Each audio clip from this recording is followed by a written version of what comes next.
Evet, Evet, hoş geldiniz. merhaba. Bugün muhtemelen 21. bölüm olarak yayınlayacağız. Tayfun artık öğrendim gibi. 22 Ya olabilir. 22 pardon, evet. 22. bölümü yayınlayacağız. Bugün çok değerli bir hocamız bizimle birlikte. Erdal Tuğcular hocamız.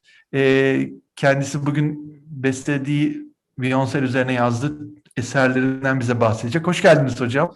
Hoş bulduk. Teşekkür ederim. Sağ olun.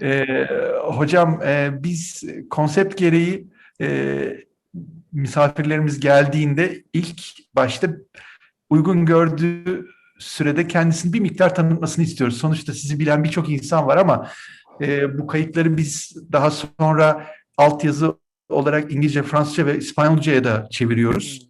Altyazı seçeneğiyle kanalımıza koyuyoruz. Şu an ilk 15 bölümü yaptık değil mi Tayfun? 15-16 bölümü yaptık. O e, yani çok uzamadan bir ay içinde sizin bölümün altyazıları olacak. O yüzden yurt dışında bu bölümü seyreden misafirlerimiz sizin hakkınızda bir şey bilmiyor olabilir. Herkes dünya çapında bu kadar kolay değil anlatmak. Bize kendinizi bir miktar tanıtabilirseniz ondan sonra biz bölüme başlayacağız. Buyurun. Evet, ben 1979'da Gazi Üniversitesi'ne girdim. 83 mezunuyum. Bütün akademik hayatım orada geçti. Yani öğrenciliğim, yüksek lisans, sanatta yeterlikli bizim şeyimiz. İşte akademik, yardımcı doçent, doçent, bütün şeylerim, ünvanlarım vesaire hepsi. Ben şey diyorum, doğma büyüme Gaziliyim diyorum. E, Şey olarak da Muammer Hoca'yla, Muammer Sun'la, Ertuğrul Bayraktar'la özel olarak çalıştım bestecilik konusunda. E, Besteciliğin çeşitli alanlarında, daha doğrusu eğitim müziği ağırlıklı yazmaya çalışıyorum. Piyano için, işte çalgılar için daha doğrusu, çalgılar arasında bağlama asıl benim branşım. Tabii daha çok bağlama üzerine yoğunlaşmıştım ama daha sonra piyanoya ve diğer yaylı çalgılara da bir şeyler yazmaya çalıştım. Orkestralar için yazıyorum, korolar için yazdım. Popüler müzikler için de bir şeyler yapmıştım zamanında. E, Asıl şeyim daha doğrusu halk müziği benim yani alanım. Daha çok halk müziği ile ilgili çalışmalar yapmaya çalışıyorum. Yani bunu çok sesli alana taşımaya çalışıyorum. Evet, yani benim söyleyeceğim yani E, şeyle ilgili bunlar. Sanıyorum bir Benimle sürü ilgili. ödülleriniz var. Necat Eczacıbaşı Vakfı'nın size de e, Evet. verdiği bir yarışmada aldığınız ödülleriniz var. Siz sonuçta saygın bir hocamızsınız bu Evet. anlamda besteci olarak da. Biz bugün sizinle müsaade ederseniz bizde kayıtlı olan 3 tane viyonsel için yazdığınızı bildiğimiz eseriniz hakkında konuşmak istiyoruz. Tabii. Uygun görürseniz Uzun Hava diye eserinizle başlamak istiyoruz. 83'te yazdınız. Biraz bize ondan bahsedebilir misiniz lütfen? Evet, o uzun hava ya tabii çok uzun zaman geçtiği için daha o zaman yeni öğrenciydim, yeni mezun olmuştum. Biraz hevesliydim bir şeyler yazmaya. O böyle benim içimde taşıdığım çocukluktan gelen işte kulağımda olan uzun havaları oraya aktarmaya çalıştım biraz aslında. Yani onu hatırlıyorum. Biraz da tabii teknik bir şeyler eklemek istedim. Fakat onu bizim Şebnem çok sevdiği için Şebnem yani bu violonsel parçalarını biraz taşıdı bugünlere. Yoksa o zamanlar biz onları çalmıştık. Çalan arkadaşlar vardı. Hatta onun bir piyano eşliği falan da vardı. Hatta koro bile eklemiştik falan. Biz Trabzon'a konsere gitmiştik o zaman. Sene 84'tü galiba. Ondan sonra işte Şebnem bunları bir şekilde benden edindi. Ondan sonra bayağı öğrencilerine çaldı, kendisi çaldı, kitaplarda yer aldı. Onun dışında yani çok fazla benim violonsel çalışmam yok maalesef. Tasvir diye böyle öğrenciyken gene veya mezun olduktan sonra yazdığım böyle bir sayfalık bir şey vardı. Onu da aslanım hatırlattı bana. Ee, El yazması orijinali duruyor, onu ilettim kendisine. Bir de viyolo için yazdığım yine piyano eşlikli küçük bir Hicaz şey vardı, bir ezgi vardır. Onu da yine Şebnem violonsele uyarladı. Onun dışında yani orkestralarda falan da cellolar çalıyor ama Onun dışında cello için solo olarak ya da cello çalgısı için yazdığım bir başka şeyim maalesef yok. Çok istediğimi de söyleyebilirim yalnız. Yani Şinasi Hoca özellikle hep söyler, hatırlatırdı bana ama hiç yazamadım. Yani çok da istediğim halde çok niyetlendim. Çok bazen öyle oluyor. Yani başlayamıyorsunuz yani. Belki ileride E, olur bakalım. Yani bugün burada bunları sizinle konuşmamızdaki sebep o bağlantıyı kurabilmek zaten. Sizin o uzun hava eserinizi ben Evet, daha yeni zorunlu parça olarak lise 12 öğrencilerine evet. sınavda verdim. Geçen hafta çaldılar ve sınavdaki bütün Beyoncé hocaları da çok keyifle seyretti. Hiç duymamışlar eseri. Süper. Şebnem hocayla da geçen hafta konuştuğumda ya o eser çok güzeldir, ben işte Erdal Hoca'ya işte zorladım, işte eseri ben çok çaldırdım falan dedi. Ya açıkçası bu tip bağlantıların kurulabilmesi için biz bugün bu faaliyeti yapıyoruz. Eserin varlığından siz dediniz ya, ben bile ne zaman oldu yazalı. Bugün Evet, baktığınız evet. zaman neredeyse 40 sene oluyor. Bir şekilde insanların haberi olursa Uzun Hava'nın benim açımdan güzelliği hem kısa, hem çok melodik, hem de çok çalınabilir bir eser. Oturup saatlerce, günlerce, aylarca uğraşayım dediğiniz bir eser değil ve çaldığınız zaman da çalan ve dinleyen için çok keyif veren bir eser. Bu uzun hava bildiğimiz bir uzun hava formu. Bu tasvir eseri için ne söyleyebilirsiniz? Ne düşünerek yazmıştınız tasviri? Ya tasvir sanat müziği tarzı bir şey yazmak istemiştim o zaman. Yani sanat müziği forumlardan en uygun forum bu tasvir diye bir forum var. Yani çalgısal bir forum diyelim.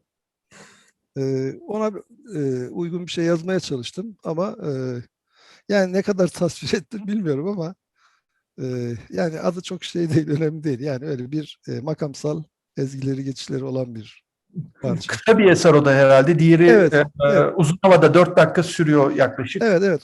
Yani onları biraz uzun yazayım diye şey yapıyorum ama bizim eğitim müziğinde maalesef böyle eğitmeye uygun şeyleri yapmak çok zor. Hem uzun hem de böyle oturaklı bir şey yapmak zor. Yani biz zaman da olmuyor tabii öğrencilerin. Onun için yani ben öğrencilere de söylüyorum. Yani birkaç sayfalık bir şey yapın ama sağlam yazın. Yani eğer büyütürseniz o çok şey yani çalıcısıyla parçanın bütünleşmesi lazım. Yani bir virtüözün çalacağı bir şey yazıyorsanız ona göre yazmanız lazım. Yani bir iki sayfa bir şey yazamazsınız. Yani biraz öğrenci işi diyebiliriz. Anladım. Evet, Hicaz şarkı Yola için yazılmış ama o da evet, yine bir Hicaz makamında mı düşünüldü? O yüzden mi adı Hicaz evet, şarkı? evet, evet, evet, Orada bir piyano eşliği de var anladığım evet, kadarıyla. evet. Tonal bir eser. O peki bunların aslı YouTube kayıtları var değil mi? Bendeki notlarda. Bunlardan sadece bir tanesinin YouTube kaydına ben şimdiye kadar rastlayabildim. O da Uzun Hava'nın.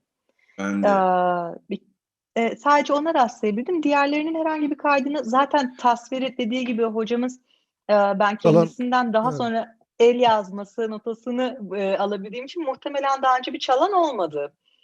evet ben de Ee, hatırlamıyorum. yani eğer sizden daha önce birisi daha almadıysa e, ama Hicaz şarkı için de bir şey bulamadım. Bir kayıt. Sadece dediğim gibi Uzun Hava ile ilgili bir kayıt bulabildim. Mutlaka seslendirilmiştir. Zaten Şebnem Hoca kendisi çok seviyormuş ve eminim çalmıştır. Fakat herhangi bir kaydı herhalde paylaşılmamış YouTube'da. Onun sanıyorum 87 veya 88'de bir konserde Ufuk Yağcı'yla, viyolacı Ufuk Denizli'de, Pamukkale Üniversitesi'nde profesör. Selçuk e, Bilgin çalmıştı. Onun bir kaydı vardı, ses kaydı vardı. Hatta bende de vardır bir yerlerde. E, ondan eminim vardı yani kaydı ama tabii o zaman görüntü böyle kolay bir şey değildi. Bir yerde yayınlamadık onu. E, Hicaz şarkıyı.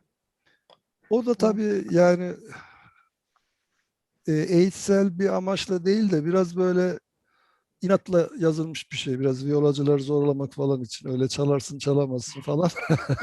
Çok öyle. Yani Allah. onlar öyle çok şeydi. Yani ben bu tür çalgılara yazmayı çok kendime şey yapıyorum. Çünkü benim dediğim gibi uzmanlık alanım daha çok alt müziği. Yani çalgıları da arkadaşların ricasıyla oluyor bazen. O dönemde gene hatırlıyorum. 87 yılıydı galiba.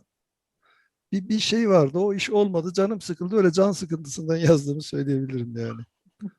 Vallahi viyolacılara girersek bugün bu bitmez. Yani sanat camiasında viyolacı konusu biraz Evet. niş bir konu. Her tarafa çekilebilecek bir konu. Yok yani bizim Erdal samimi Bey, arkadaşlarım da o zaman çok güzel çaldılar, hatırlıyorum. Yani zor, yani bazı yerleri çok zor. Zorlaşmış biraz gibi geldi bana daha çalmaya doğrusu. çalışırken de onların da canı sıkıldı yani. Başka bir Viyolacılara konu. her şey zor. Benim canım sıkılması biyolojilerle ilgili değil yani. Başka bir Tabii tabii anladım ama siz hani intikam almış gibi Ya, olmuşsunuz. yok yok, hayır öyle. Yok, latife ediyorum. Bazen öyle oluyor. Ondan sonra bir hoca da yine bir konuda şey yapmıştı. İşte çok zor yaz falan demişti. Ben zor yazamıyorum. Daha doğrusu zor yazmayı çok marifet saymıyorum. Yani kolay yazıp güzel yazmak makul. Yazdım öyle bir zor bir şey. Kemandı galiba. Hoca çalamadı, kaldı öyle yani. Yani anlamsız bir zorluğu vardı. Hani zor ve güzel olması gerekiyor tabii bir eserin ki bir işe yarasın. Evet. Yani kemancılar da zor bir problem değil de viyolacı olunca o başka bir dünya. Ne olursa olsun. Hocam ben hazır sizi burada yakalamışken bir iki bir şey sormak istiyorum. Yani biz tabii Buyurun hocam. konservatuvardaki aldığımız eğitim, disiplin, anlayış sizinkinden çok Tabii tabii. farklı. Zamanda Türk işte musiki muallim mektebini ikiye bölerken bir tarafta konservatuvar bir tarafta Gazi diye bölerken yani orada farklı bir dünya yaşanmış, burada farklı bir dünya yaşanmış. Siz halk müziği açısından Beyoncé'nin Türkiye'deki geleceğini ne olarak görüyorsunuz? Benim çok anlamadığım bir konu, o yüzden soruyorum. Yani şöyle violonsel halk müziğinde aslında kullanılıyor, biliyor musunuz? Bu klasik korolarda falan, klasik halk müziği korolarında bazen kopuz diye, bazen bas kopuz veya kemane olarak kullanılıyor. Violonsel olarak da zaman zaman yer alıyor. Yani hatta sanat müziğinde falan bildiğimiz klasik sanat müziği tarzında komalarıyla falan çalınıyor. Halk müziğinde de buna benzer tarzı çalgılar var. Onu söyleyebilirim. Ama violonsel için yani makamsal ezgiler maalesef çok yazamadık, yazılmıyor. Yani çok uygun aslında çalgı. Fakat ona yakışacak bir şey ben tam kafamda oturtamadım. Yani zamanında. Şimdi araya da tabii bu şeyler falan girdi. İşte pandemi. Ee, Ben yüksek lisans derslerinde öğrencilerime hep işte bu alanı eğer celloysa örneğin cellocular kendi çaplarında bir şey yapmaya çalışıyorlar. Yani onlara yardımcı olmaya çalışıyorum ama özellikle cellocuların ve besteciliğe de biraz meraklı olan cellocuların görevi diye düşünüyorum. Yani bunu başka yapacak da pek kimse yok. Yani herkes kendi çalgısı üzerine yoğunlaşmalı ve bir şeyler yazmalı diye düşünüyorum. Bu Anladım. daha bir kullanışlı bir yöntem gibi geliyor bana. Yani bizim tarafta bakıyorum işte Necil Kazım Viyonselci, İlhan Osmanbaş Evet, Viyonselci, Kamran İnce Viyonselci, yani bizden besteciliğe dönen yeni kuşakta işte Mahir Cetis var. evet. Çok insan var. Ama bu işte halk müziği tarafı sizin alanınız bambaşka bir dünya. Çok da anladığımı iddia edemeyeceğim. Biz de kendimize göre bir yoğunluğumuz var. İşte sizin taraftan ne görürsek, neye ulaşabilirsek, neyden haberimiz olursa o kadarını bilebiliyoruz. O yüzden sordum bunu. Bize hep okulda halk müziği bizim böyle pamuklar içinde tutulması gereken en değerli varlığımız olarak öğretildi konservatuvarda. Halk müziğine karşı hep hocalarımızda inanılmaz bir saygı vardı. O yüzden soruyorum hani Ha tabii e, yani halk müziğinden yararlanarak çalgılar için bir şeyler yazılabilir. Yani bunlar türkü düzenlemesi olabilir, beste olabilir, uyarlamalar olabilir. Aslında çok malzeme var. Onu anlatmaya çalışıyorum. Yani biz mesela bizim eğitim müziği bestecileri bunları yapabilir. Yani çok büyük şeyler olmasına gerek yok. Böyle bir iki sayfalık eserleri yazabiliriz. Yeter ki öğrenciler yönelsin, yöneldirebilelim.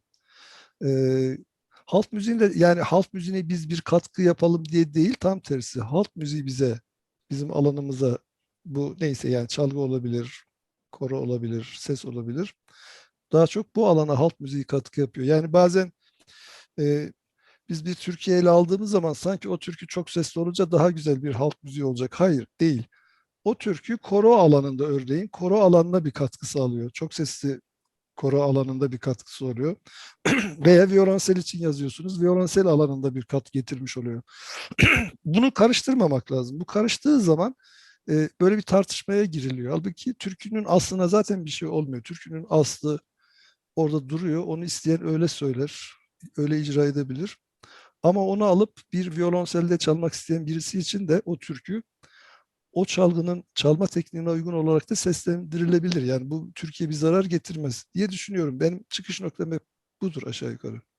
Yani ben sizin eserinizi verdim. Çocuklarla da sonra konuştum, çalan öğrencilerle. Herkes bayıldı. O kadar keyifli ki.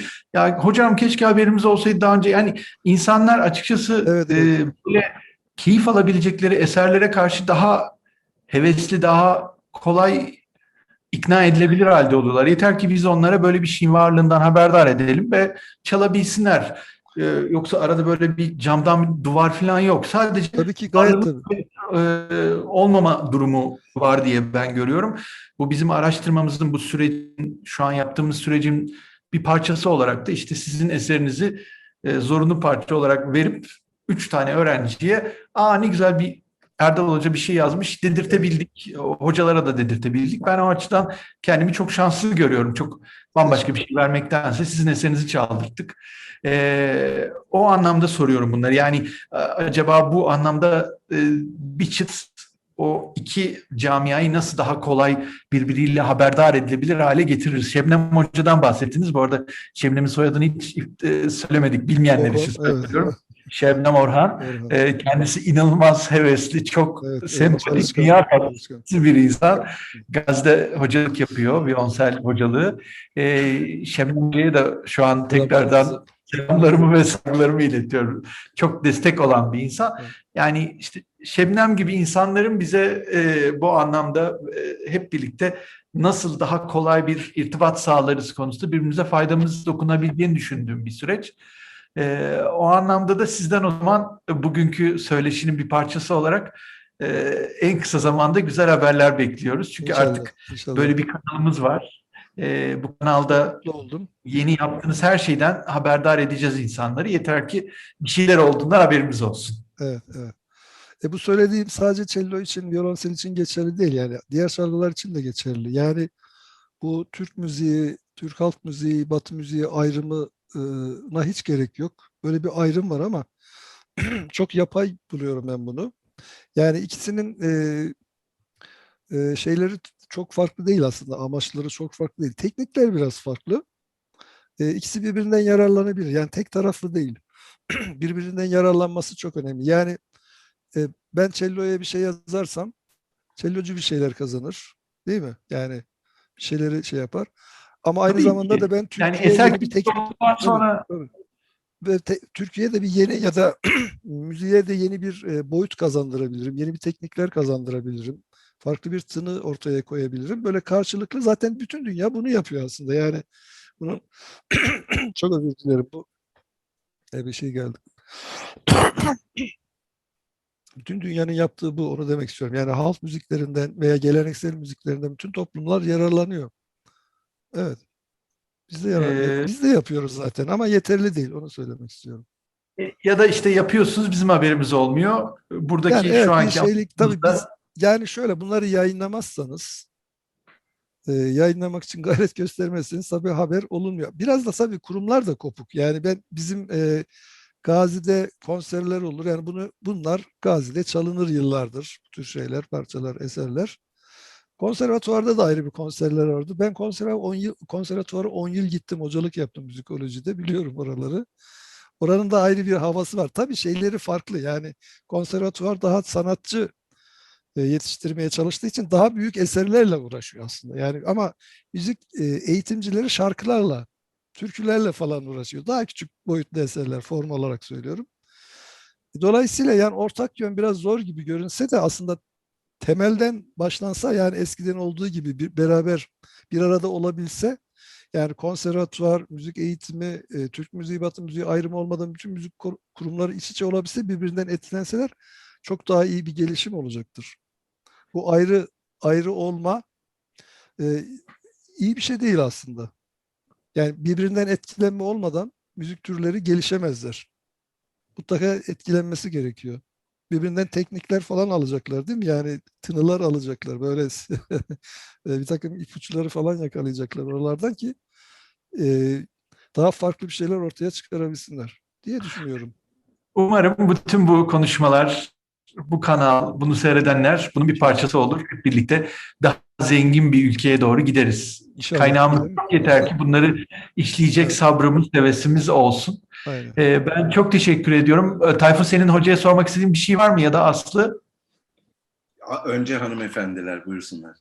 Çok Evet. teşekkür ederim. Hocam ben şunu söylemek istiyorum. Öncelikle çok teşekkür ederiz. Yorumcu olarak ve öğretici olarak bizim görevimizde gerçekten öğretmek ve eserlerinizi mümkün olduğu kadar seslendirip bizim de yaymaya çalışmamız.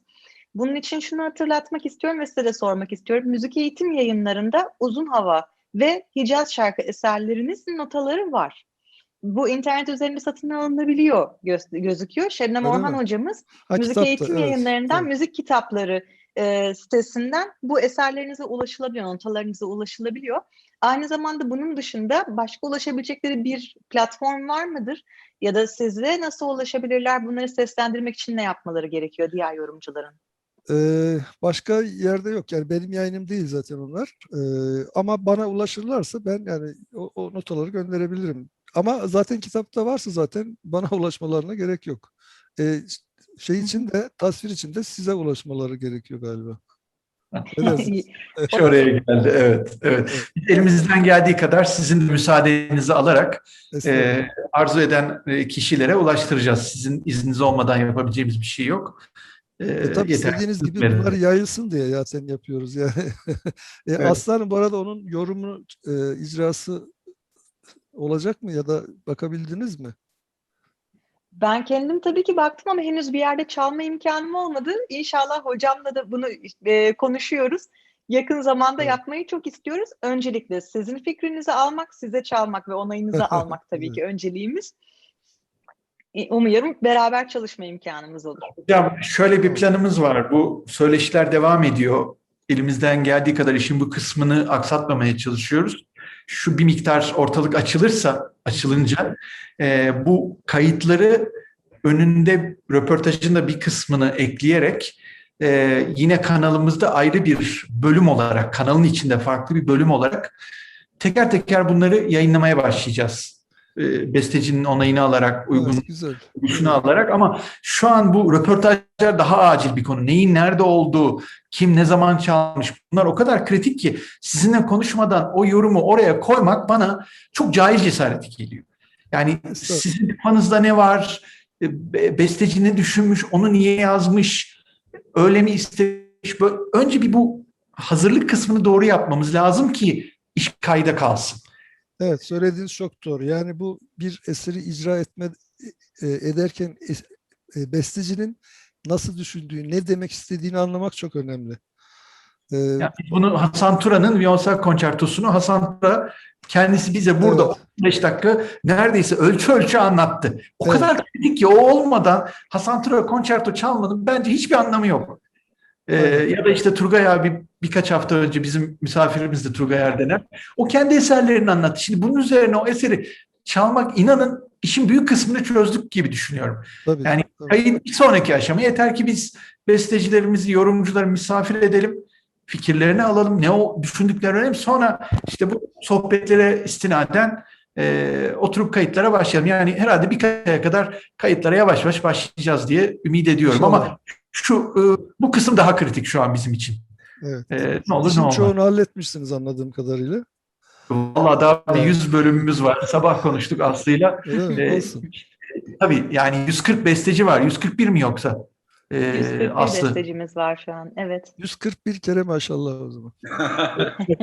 Bir en az 30-35 yorumcu var. Yani neresinden baksanız 175 kişiden bahsediyoruz. Ta Evet. Cemil Arif Bey'den başlıyor.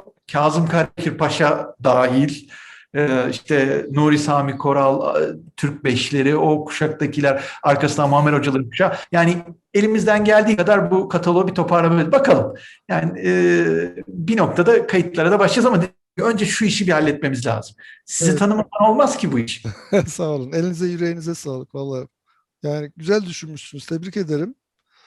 Gelecek kuşaklara da en azından, değil mi? Yani böyle bir arada olabilecek kaynak teşkil eden bir belgesel niteliğinde bir çalışma yapıyorsunuz aslında. Aynen. Yani işte Şinasi Hoca çok küçük bir eser yazmış. 2-3 gün önce onunlaydı röportajımız. Evet. Ne düşündüğünü duymadan o eseri benim gidip çalmam bana yanlış geliyor. Önce bir kendi ağzından duymak istiyorum. Hazır hocayı misafir edebiliyorken kaçırmamak lazım Evet, çok doğru. diye düşündüm. Yani bu demin de söylemeye çalıştım. Bestecilerin ne düşündüğü çok önemli. Yani e, icracılar veya şefler, yani bunu biraz burada açıklamakta yarar var. Bestecinin düşüncesine bazen önem vermiyorlar. Böyle mesela tempoyu daha hızlı çalıyorlar veya çok daha yavaş çalıyorlar. Orada ne yazıyorsa bence o olmalı. Çünkü bunu yazan besteci epey bir düşünüyor herhalde, yani temposu ne olsun ona göre eşliğini vesaire Mutlaka. yazıyor. O açıdan dediğiniz çok doğru yani. Ya çok güzel bir yerde. Evet. Öyle hocam. Yani inşallah işte devamı gelecek. Geldiğinde de sizinle tekrar İnşallah irtibata geçip gelir. İnşallah. Çok daha sık karşılaşırız diye ümit ediyorum. Bizim yerimiz belli, sizin yeriniz belli. Nasıl bir şekilde evet, irtibatta evet, evet. Ben kalacağız. her zaman buradayım. Benden ne isterseniz seve seve yaparım. Çok teşekkürler Tamam. hocam. Evet, bugünü kapatıyoruz. Tamam. Tayfun, başka bir şey yoksa herkese Allah'a ısmarladık diyoruz. Tekrar teşekkürlerinizle birlikte. Ben Elinize teşekkür emanet. ediyorum. Çok sağ olun, var olun. Çok teşekkür ederiz Hoşça kalın. hocam. Sağ olun Çok hocam. sağ olun. Teşekkürler hocam.